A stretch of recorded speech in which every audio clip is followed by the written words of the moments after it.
Founder and chair of Commission on Campus Civic Engagement, Alejandro Ramos, and political science professor Dr. Gary Rose hosted their first Ramos Rose Political Speaker Series installment on Tuesday, February 21st, 2023. Sacred Heart University had the pleasure to welcome Richard Blumenthal, a United States Senator of the Democratic Party that represents Connecticut. I honestly thought it was a great opportunity for students to talk to people in higher positions within politics. Coming from a political science major, it was a one-in-a-lifetime opportunity to be able to sit down with him, literally shake his hand and talk to him face to face. The event's name, Pizza and Politics, gave the opportunity for students to get a live lesson as Rose and Ramos questioned the senator about contemporary foreign policy matters.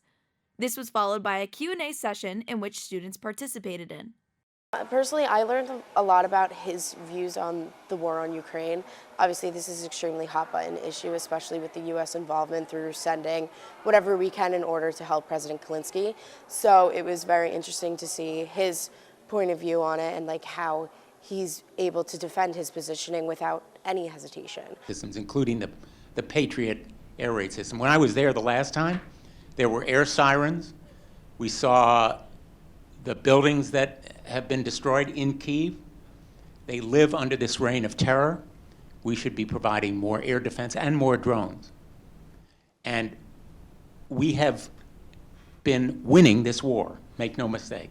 I think it was great because whether or not you're into politics, this is one of our senators and they're representing us. And as part of a democracy, everybody gets to choose our leaders. And so he's getting voted in. There is a strong consensus, our military, ourselves, as political elected leaders, that there should be no troops in Ukraine. So I don't think there's a danger of mission creep just because we are providing the weapon systems that he needs to win.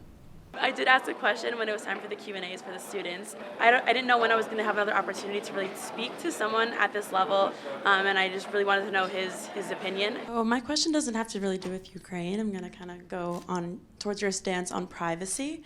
So I was wondering how you felt about having bipartisan support on your Kids Online Safety Act that you sponsor, and since the bill is being reintroduced this year, what we can expect from it if it does pass. So glad you asked about it. A little break from Ukraine. And I thought, what better time than now when he's right here in front of me, and he had a really great answer, and he came up to me and he shook my hand and thanked me for asking the question, and it was awesome. It was a great experience. He didn't act as if he was above us. He was very level-headed, and he talked to us face to face, and he answered any question that we had to do. He shook all of our hands, and it was great. It was great to make that personal connection to a senator, which when are you going to be able to say that next? It was so cool. I think it's really important to have politicians and public officials come and speak to college students and kind of tell them about what's going on around us. Not a lot of students our age are well informed. It was just beneficial for everyone, and I think that there should be more opportunities like this, not necessarily just from politics or senators and government. I think that many different majors would be able to benefit from talks like these and colloquias, as we would call it here. Thank you for coming to the first installment of the Ramos Rose Political Series, and we hope to see you again. Thank you.